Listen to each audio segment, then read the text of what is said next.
12 May बर' बिमा सान दिनैनि सानाव 1988 आव आसाम पुलिसा बे गसाइगाव माने SDPO नि दैदेननाय मोनसे टीमा बे सराइबिलनिनो गायदे बसुमतारी आरो हेलेना बसुमतारीखौ अनाखाना गावथारनानै थांदों, जायगायावनो गावथारलांदों। दा ओइदिनखालि जोंनि बर' सेंग्राफ्रा माखासे ना सारना फैदोंमोन। दा बे ना सारना फैनाय मानसिफोरखौनो उग्रपन्थी होननानै उग्रबादि होननानै हमनानै लांदों। दा हमनानै लांनायाव बे समाव बर' हिन्जावफ्रा बयबो कनसियासमोन, बयबो सांग्रांमोन। बेनिखायनो गासैबो बर' हिन्जावफ्रा ज' ओंखारनानै बे हमनानै लांनायखौ होबथानो थाखाय ज' जादों, बादा होदों। दा बे समावनो पुलिसफ्रा गसाइगावनि पुलिस सासे SDPO मुफिन होननाय बिनि दैदेननायाव गावथारलांदों सानैखौबो। दा खोब दुखुनांथाव। बे गायदे बसुमतारीया बे समाव माने सानथामनिल' फिसाजो दंमोन, रम्बाबती होननाय। दा जोबोद ट्रेजेडि जे बिमानि आहार मोनजायैयाव आरो नांगौमानि जोथोन मोनैयाव दा रम्बाबतीया माने 15 दिननि उनाव जिउ गोमादों। दा बिमाया 12 तारिखआव थैबाय। दा बिनि 15 दिननि उनावनो रम्बाबतीयाबो थैनो गोनां जाबाय। दा बेजों लोगोसे गायदे बसुमतारीया 14 बोसोर बैसोल'मोन, बे समाव क्लास 9 आव फरायोमोन। दा बेबो अनाखाना निर्दोषि भाबै गावथारजाबाय।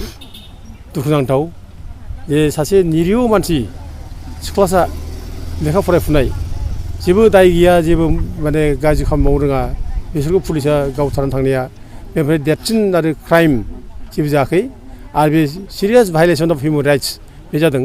आरो बर'फोरनि जे सायाव जे अन्याय जादों, बर'फोरनि सायाव जे हिउमेन राइट्स भायलेसन जादों, बेनि मोनसे रोखा प्रमान।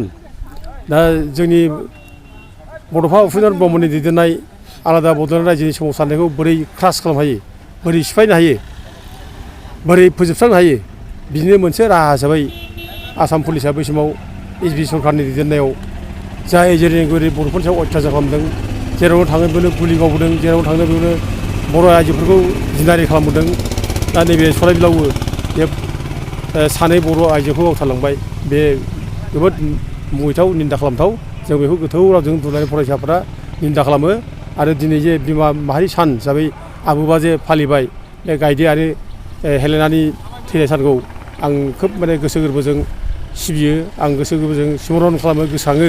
आरो बे दिनाव आं बिसोरखौ अरायबो बावो, मान बावो, जाहाथे बिसोरनि स्पिरिट जायनाखि जोंनो थुलुंगा होलांबाय, जिउनिफ्राय जे हारिया देरसिन, जिउआ जे देरसिन नङा हारिनिफ्राय, बे स्पिरिटखौ जे जोंनो होलांबाय गायदे आरो हेलेनाया। आं अरायबो बिसोरनि खाथियाव खर' गंग्लायै खुलुमो।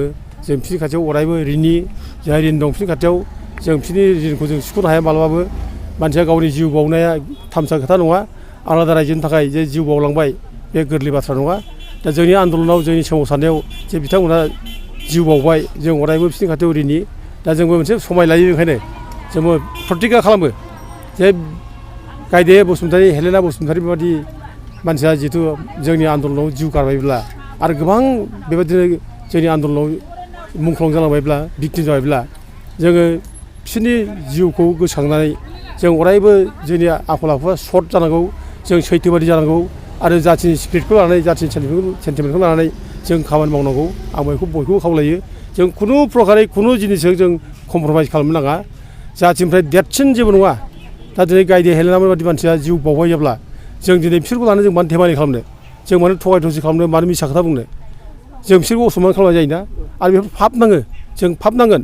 दिनै एथ' संग्राम खालामनायनि खोथा बुंनानै जोंनि नेतृत्वजों जुदि सोरबा आइजो जिउ गारबायब्ला, सोरबा आइजोआ जिनाहारि खालामजाबायब्ला, दिनै जोङो मानो मिसा खोथा बुंनो, मानो नंखाय खोथा बुंनो, मानो थगायसुला जानो जों फालाय, मानो जोङो माने दुरबल जानो फालाय। बेखायनो जोङो दिनै समाय लायो। जों खुनु प्रकारै खुनु जिनिसजों जों माने कमप्रमाइज जाया। जोङो जोंनि संग्रामाव जाय माने आइजोफ्रा जिउ बावलांबाय, जाय जोहोलाव जोहोलावफ्रा जिउ बावलांबाय, बिसोरनि जिउमाखौ जों अरायबो माने गोसोखांनानै बिसोरखौ जों अरायबो सनमान होनानै जों अरायबो जाथिनि स्पिरिटजों, जाथिनि थैजों जों खामानि मावलांगोन। आं बेखौनो दिनै बे गायदे बसुमतारी आरो हेलेना बसुमतारीनि थैनाय सानाव जे बिमा माहारि सान हिसाबै फालिदों, बेयाव फैनानै आं बे प्रतिज्ञाखौ होनानै गालाङो। गोजोन्थों।